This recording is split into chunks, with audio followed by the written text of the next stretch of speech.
Good morning students, BSc second year zoology paper second video third में आपका एक बार फिर से स्वागत है। हाँ तो विद्यार्थियों, आप लोग डाइजेस्टिव सिस्टम के बारे में हमारे जो प्रीवियस वीडियो में पढ़ रहे थे और हम आगे जो टॉपिक जो हमने छोड़ा था उस टॉपिक का नाम है digestion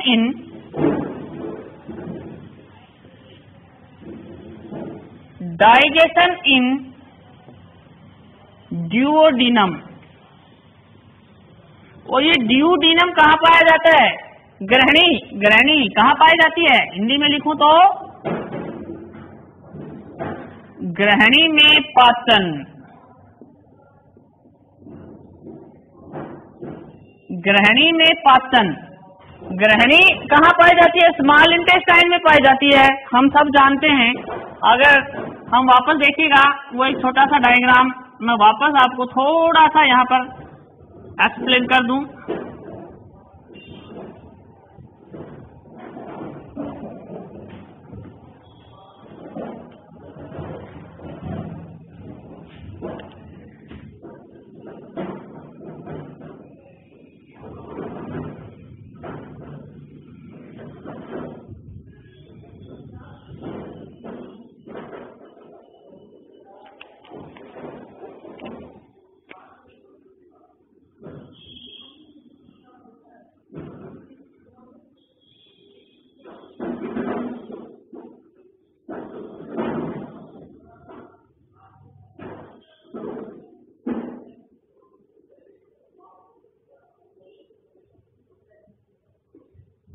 liver, gall bladder,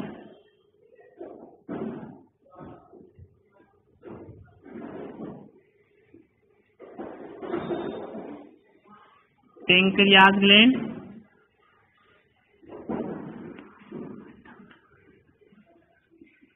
bile duct,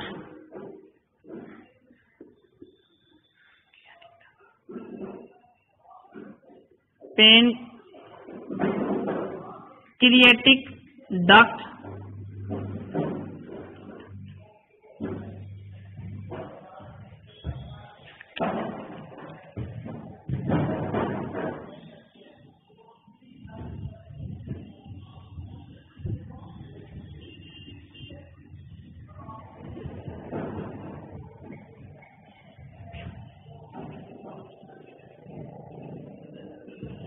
ये है डाइजेस्टिव सिस्टम आप जो पढ़ रहे हैं। और हम जो डाइजेशन पढ़ने वाले हैं वो इतना डाइजेशन पढ़ेंगे। ये 1, 2 और 3 जगह का डाइजेशन हम पढ़ेंगे। अब देखिए ग्रहणी में पाचन जो होता है वो कैसे होता है कि लीवर के द्वारा, जो लीवर देख रहे हैं आप लोग, ये वाली ग्लैंड, ये लीवर बाइल जूस का फॉर्मेशन करेंगी। बाइल जूस मतलब पित्त रस। बाइल जूस का मतलब होता है पित्त रस, और पित्त रस का स्राव करके और ये पित्त सारा का सारा ये जो मार्ग है इसके द्वारा इस गुंडीनुमा संरचना के अंदर एकत्रित हो जाता है और इसका नाम है गॉल ब्लैडर, पित्ताशय। क्या नाम है इसका? पित्ताशय। इस पित्ताशय में ये जैसे ही कलेक्ट हो जाता है और आवश्यकता जैसे ही पड़ी, जैसे ही बॉडी को पित्त की आवश्यकता पड़ी तो ये पित्त यहाँ से ये संकुचित हो जाएगा। इसके अंदर अनेक जो रसायन है वो इसमें रिस्पॉन्सिबल होते हैं, जैसे कोलिसिस्टोकाइनिन वगैरह, और वो इसको सीक्रेट करवाएंगे और ये पित्त रस कहाँ आ जाएगा? इस बाइल डक्ट, पित्त वाहिनी द्वारा, पित्त वाहिनी के द्वारा ये कहाँ आ जाएगा? इस ड्यूओडेनम में आ जाएगा। ड्यूओडेनम में ये आकर के और भोजन जो है उसके ऊपर उसका पाइसीकरण करने का काम करता है, या अपना जो भी रोल प्ले है वो यहाँ आकर के करता है, राइट। और दूसरी जो ग्लैंड है उस ग्लैंड का नाम है पैंक्रियास ग्लैंड। पैंक्रियास ग्लैंड क्या है? पैंक्रियाटिक जूस का सीक्रेशन करेगी और पैंक्रियाटिक जूस क्या करेगा? इसी मार्ग के द्वारा आकर के, और पैंक्रियाटिक जूस भी यहाँ आकर के और भोजन के साथ अपना रोल प्ले करता है, वो क्या रोल प्ले करता है, उस रोल की भी हम यहाँ पर डिस्कस करेंगे। तो मेन बता दें कि गरैनी में 2 टाइप के जूस आकर के मिलते हैं, 2 टाइप ऑफ जूस जो हैं वो आकर के यहाँ पर मिक्स होते हैं। कौन सा? Bile juice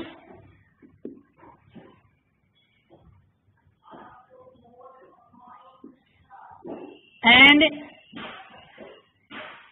pancreatic juice.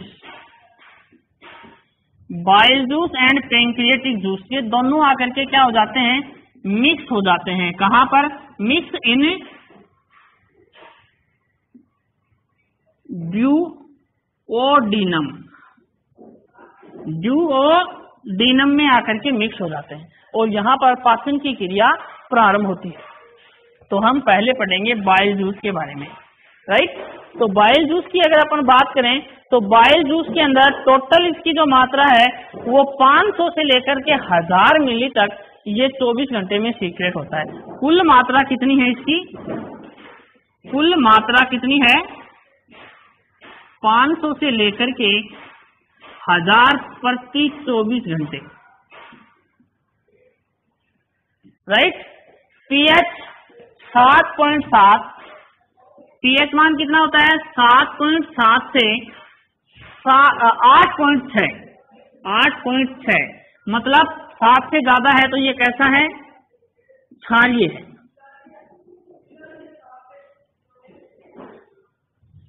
ठीक है, पीएच हो गया। पीएच के बाद जल कितना है इसमें? जल की मात्रा है 89%। ओके, फिर इसमें सॉलिड कितना है? सॉलिड है इसमें 11%। और इस 11% के अंदर, इस 11% में कौन कौन सी चीजें हैं वो हम यहाँ डिस्कस कर रहे हैं। नंबर 1 है पित्त लवण, बाइल साल्ट। हिंदी में लिखें तो पित्त लवण। पित्त लवण की कितनी मात्रा है? पित्त लवण की मात्रा है 6%, 6%।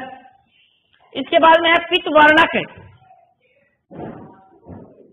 पित्त वर्णक सोडियम ग्लाइकोलेट, सोडियम टोरोकोलेट, इसकी मात्रा है पित्त वर्णक की पित्त वर्णक की जो मात्रा है बिलरुबिन, बिलवर्निन की मात्रा जो है वो है 6%, 3.4%, 3.4%। पित्त वर्णक हो गया। इसके बाद में कोलेस्ट्रॉल, कोलेस्ट्रॉल, कोलेस्ट्रॉल की मात्रा कितनी है इसमें? 0.8%, 0.8%। इसके बाद में है लेसिथिन, 0.3% लेसिथिन।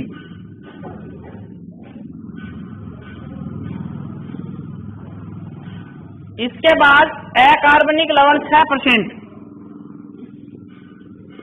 अकार्बनिक लवण 6%।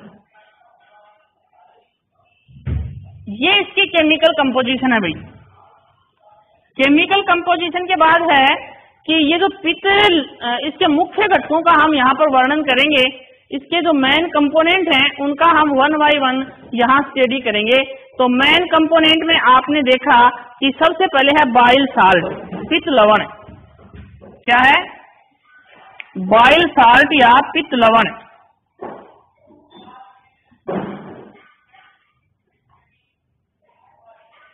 पित्त लवण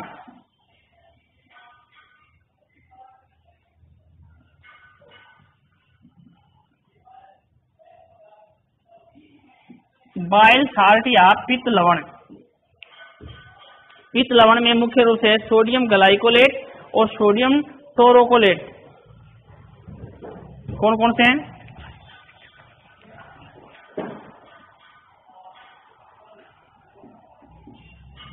सोडियम ग्लाइकोलेट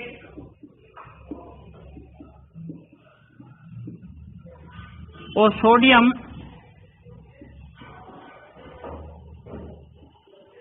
टोरोकोलेट।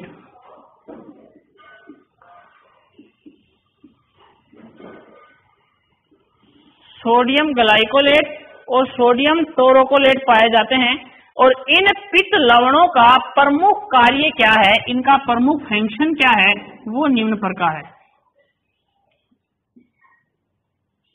इनका मुख्य कार्य क्या है? सबसे पहला काम देखिए, ये भोजन का पहला काम वसा युक्त भोजन का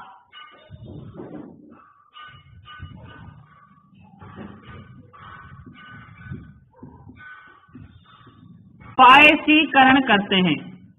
पायसीकरण करते हैं। वसा युक्त भोजन का पायसीकरण करते हैं तथा उसका पृष्ठ तनाव कम कर देते हैं। तथा पृष्ठ तनाव कम कर देते हैं,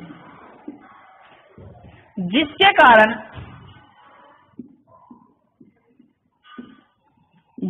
कारण लाइपेज एंजाइम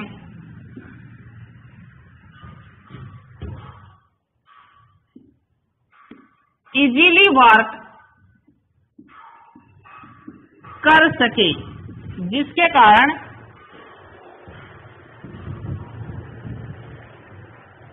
लाइपेज एंजाइम क्या करेगा, इजीली वर्क कर सके।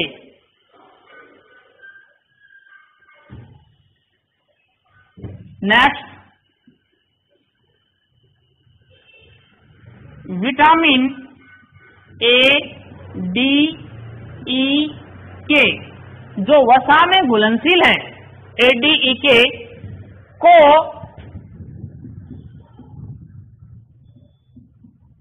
आहार नाल द्वारा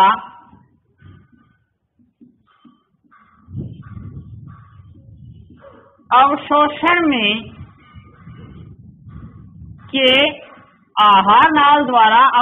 में मदद करता है। इसके बाद नेक्स्ट,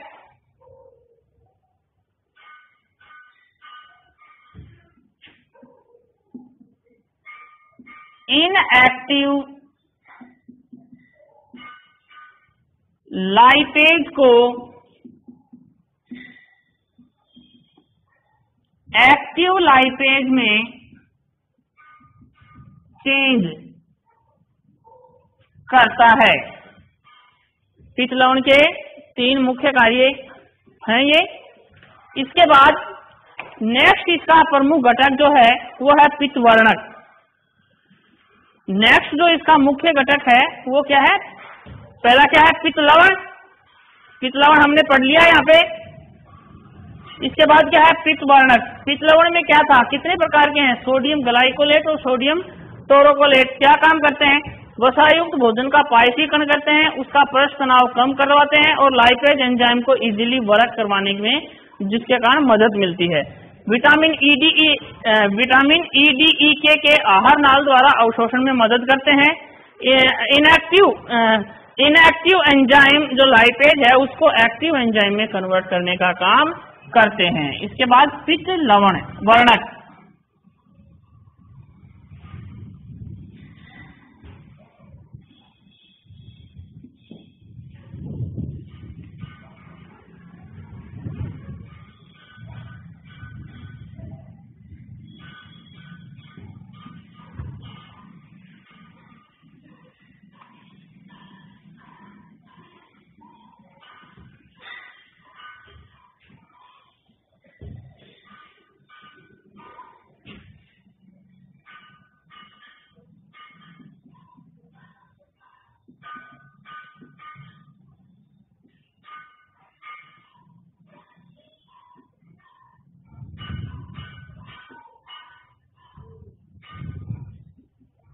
पित्त वर्णक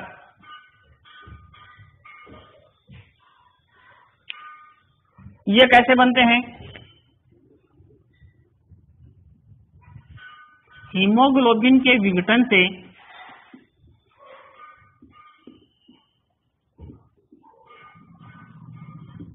पित्त वर्णक बनते हैं।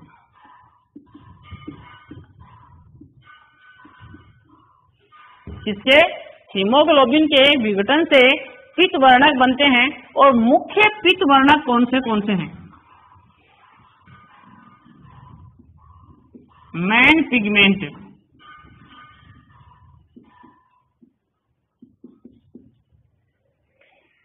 Bilirubin and बिलिवर्डिन। Bilirubin and बिलिवर्डिन, bilirubin and बिलिवर्डिन मुख्य वर्णक है। बिलिरुबिन पीले रंग के, ये कैसे होते हैं? येलो, पीले रंग के, जबकि ये ग्रीन, हरे रंग के वर्णक होते हैं। राइट। आंत में उपस्थित जीवाणुओं द्वारा बिलिरुबिन मीजोबिलिरुबिन में अपघटित हो जाता है। आंत में क्या है, देखिए अनेक जीवाणु पाए जाते हैं, जिसके कारण बिलिरुबिन जो है, देखिए क्या होता है,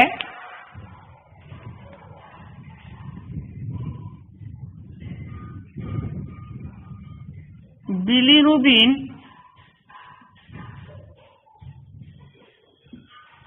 आंत्र में जीवाणु पाए जाते हैं और इन जीवाणुओं द्वारा ये मीजोबिलिरुबिनोजन में बदल जाते हैं।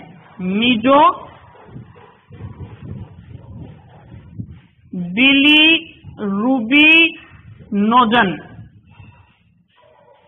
मीजोबिलिरुबिनोजन किसमें? मीजोबिलिरुबिनोजन में बदल जाते हैं। मीजोबिलिरुबिनोजन स्टिरकोबिलिनोजन में बदल जाता है। किसमें बदल जाता है? स्टिरकोबिलिनोजन, स्टिरकोबिलिनोजन, स्टिरकोबिलिनोजन, स्टिरकोबिलिनोजन में कन्वर्ट हो जाता है। स्टिरकोबिलिनोजन ऑक्सीकरण द्वारा, ऑक्सीडेशन द्वारा यूरोक्रोम में कन्वर्ट हो जाता है। और ये यूरोक्रोम ये मूत्र को पीला रंग प्रदान करता है। भाई ये क्या काम करता है? ये मूत्र को पीला रंग प्रदान करता है। एक नंबर के क्वेश्चन में पूछा जा सकता है कि मूत्र का कलर पीला किस वर्णक की वजह से होता है? तो आप कहोगे यूरोक्रोम के कारण। यूरोक्रोम कैसे बनता है? कि बिलिरुबिनोजन आंत में जीवाणुओं द्वारा मीजोबिलिरुबिनोजन में, मीजोबिलिरुबिनोजन स्टिरकोबिलिनोजन में, स्टिरकोबिलिनोजन ऑक्सीडेशन द्वारा यूरोक्रोम में बदलता है और यूरोक्रोम की वजह से मूत्र का रंग कैसा होता है? पीला होता है। एक और है स्टिरकोबिलिन, एक और है वर्णक स्टिरकोबिलिन। इसकी वजह से विष्ठा का रंग भूरा होता है। इसकी वजह से विष्ठा का रंग कैसा होता है? भूरा होता है। और इसकी वजह से मूत्र का कलर कैसा होता है? येलो या पीला होता है। ओके। इसके बाद में है कोलेस्ट्रॉल और लेसिथिन। देखो ये पढ़ लिया हमने, ये पढ़ लिया। अब कोलेस्ट्रॉल और क्या पढ़ेंगे? लेसिथिन।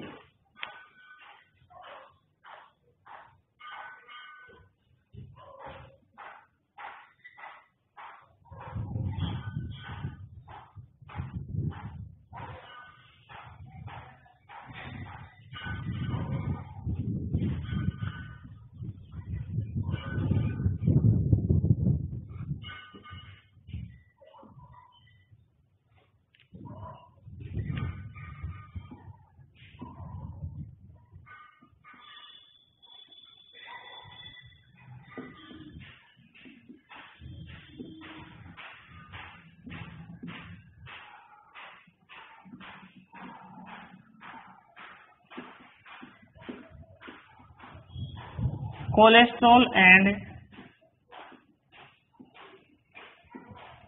लेसिथिन।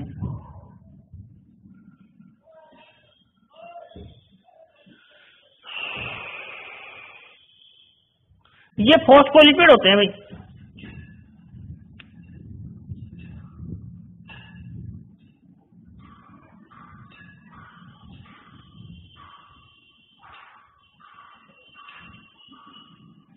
काफी बार बड़ी बड़ी कंपटीशन एग्जाम में पूछ लिया जाता है कि कोलेस्ट्रॉल या लेसिथिन है। 4 ऑप्शन मिलेंगे आपको, लिपिड, प्रोटीन, फॉस्फोलिपिड, कार्बोहाइड्रेट, तो आपको उसमें आंसर करना होता है फॉस्फोलिपिड। काफी बार कंपटीशन एग्जाम में पूछ लिया जाता है भैया।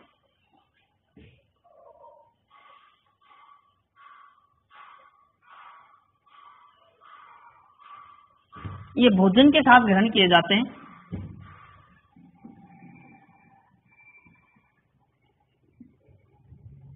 ये भोजन के साथ ग्रहण किए जाते हैं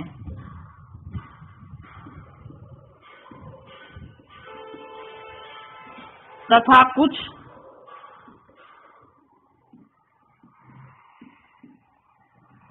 शरीर में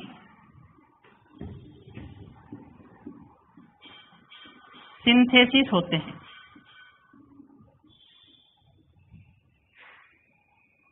कुछ शरीर में सिंथेसिस होते हैं और ये उत्सर्जी पदार्थ के रूप में भी पाए जाते हैं।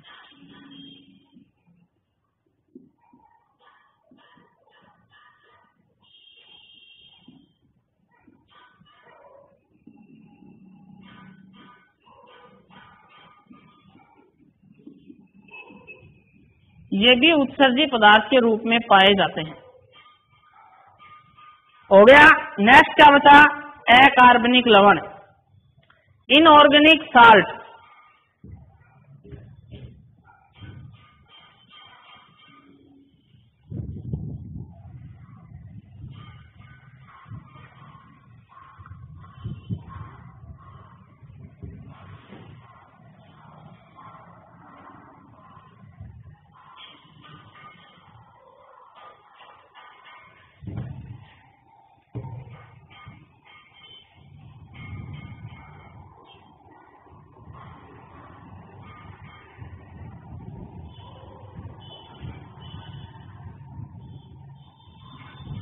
अकार्बनिक लवण, इसमें कौन कौन होते हैं? Sodium, potassium, calcium. Sodium, potassium, calcium, chlorine CO3, chlorine CO3, phosphate आदि पाए जाते हैं। ठीक है। इनका मुख्य काम क्या होता है? ये काइम के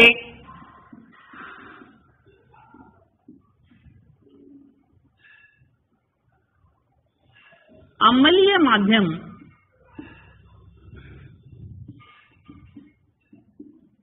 को क्षारीय माध्यम में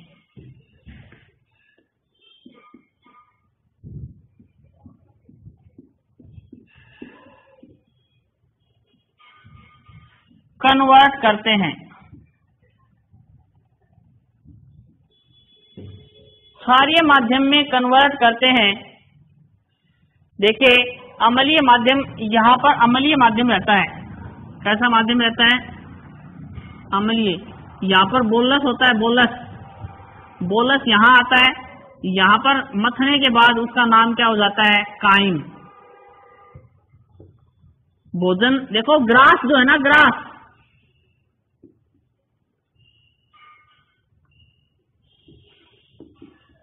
ग्रास जो यहां से चलता है उसको हम बोलस कहते हैं। क्या कहते हैं? बोलस। बोलस आमाशय में आकर के काइम में कन्वर्ट हो जाता है और ये काइम यहाँ अम्लीय होता है क्योंकि यहाँ पर HCl प्रेजेंट होता है और ये अम्लीय माध्यम से फिर यहाँ प्रवेश करेगा तो यहाँ पर इनऑर्गेनिक साल्ट जो है इसको वापस क्षारीय माध्यम में कन्वर्ट कर देते हैं। राइट।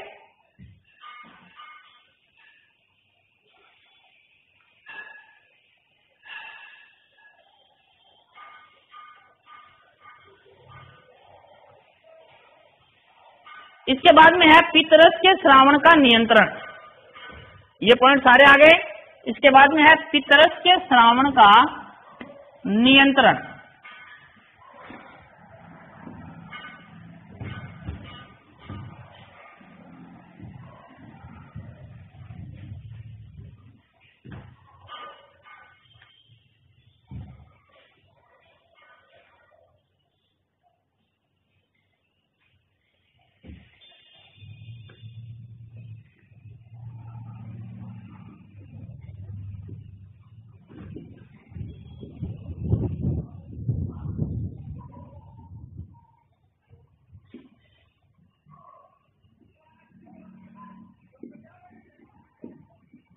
बाइल का नर्व द्वारा कंट्रोल नहीं होता, केवल रसायन या हार्मोन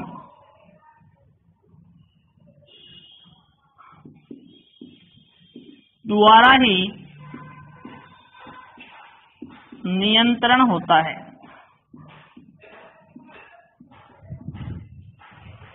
द्वारा नियंत्रण होता है और इन नियंत्रण कारक लवणों को कोलेटरी कारक कहा जाता है।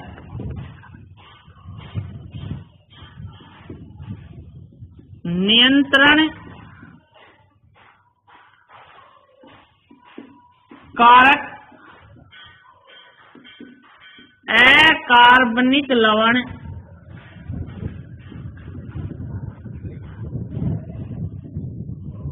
कोलेट्रिक कारक कहलाते हैं।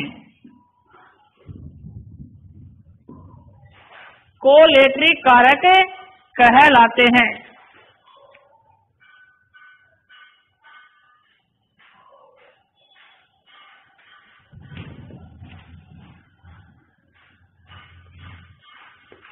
क्या होता है, ग्रहणी में आए हुए भोजन में यदि वसा की उपस्थिति है, अगर ग्रहणी में जो भोजन आया है उसमें यदि वसा की उपस्थिति है, फैट की प्रेजेंस है, तो फैट की प्रेजेंस में इसकी आंत के द्वारा फैट की उपस्थिति के कारण इसकी आंत के सतह के द्वारा कोलिसिस्टोकाइनिन नामक हार्मोन का सीक्रेशन होता है। किसका? कोलिसिस्टोकाइनिन। कोलिसिस्टोकाइनिन,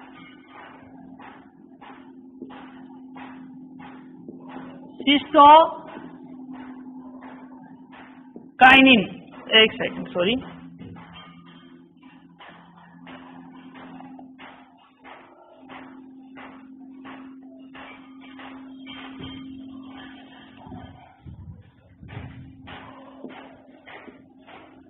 कोलिसिस्टोकाइनिन,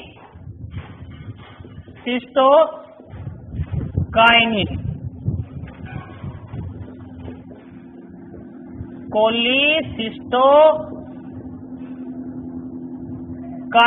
नामक हार्मोन का सीक्रेशन होता है। कोलिसिस्टोकाइनिन नामक हार्मोन का सीक्रेशन यदि होगा तो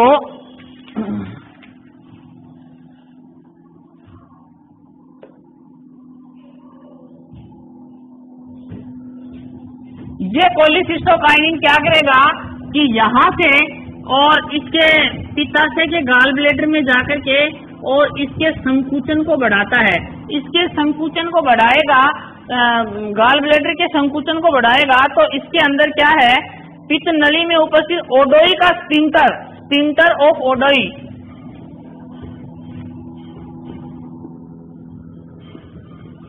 स्फिंक्टर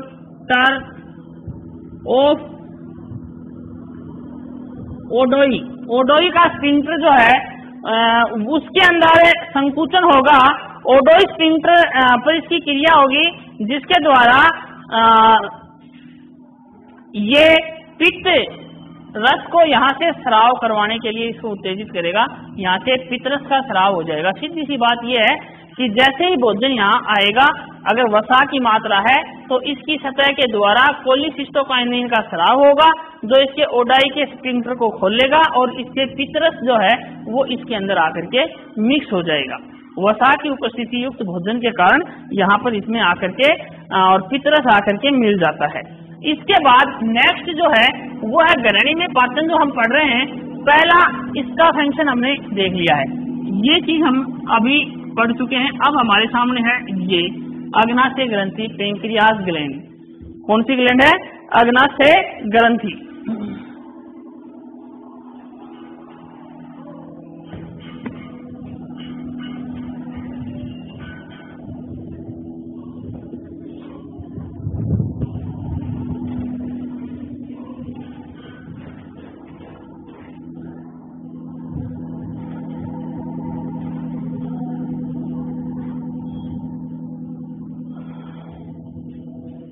अग्नाशय रस, पैंक्रियाटिक जूस,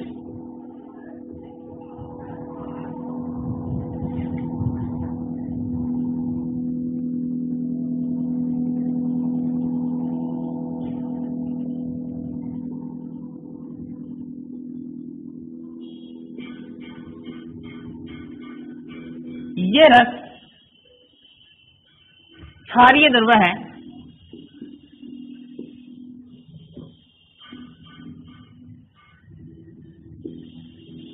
ये एसिनाई कोशिकाओं द्वारा स्रावित होता है। एसिनाई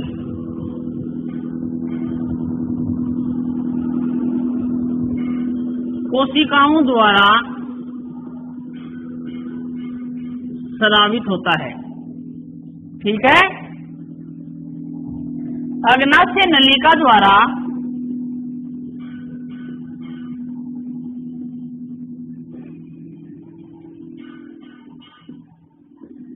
ग्रहणी में पहुंचता है।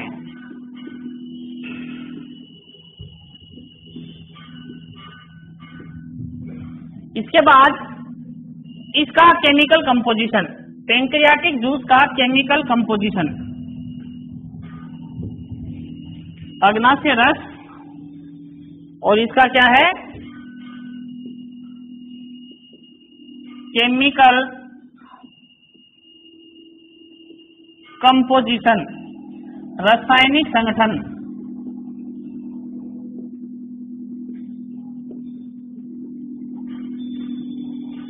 रासायनिक संगठन, इसमें देखिए क्या है, कुल भार 500 से 800,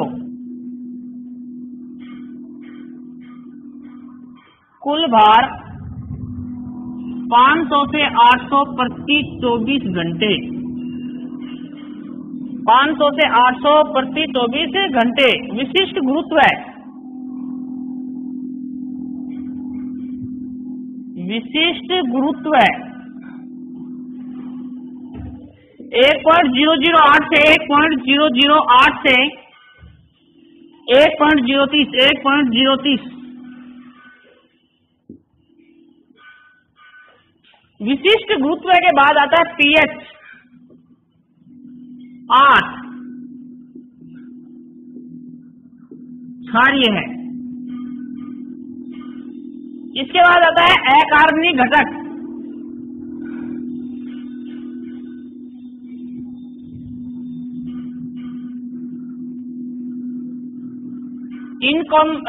inorganic component, sodium ion, potassium ion, chloride ion, magnesium ion,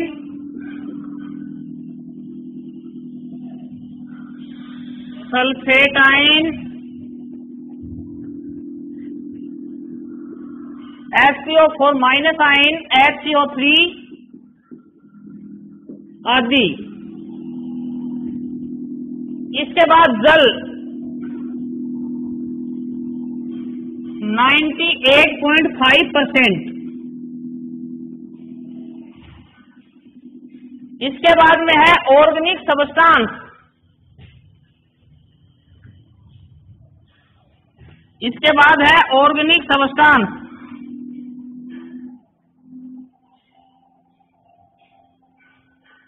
या ऑर्गेनिक कंपोनेंट।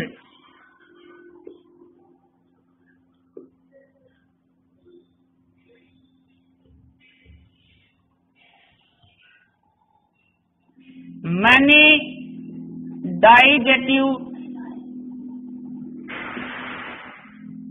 एंजाइम कौन से हैं? बहुत से हैं जो हम इसी टॉपिक के अभी इसके बाद एंजाइम ही पढ़ने वाले हैं, जो 1 बाय 1 आ रहे हैं। अग्नाशय एंजाइम की पाचन क्रिया हम इसके बाद जो टॉपिक है वो पढ़ रहे हैं, उसमें ये सारे के सारे एंजाइम यही है। ठीक है, राइट, इसको मिटा रहा हूं।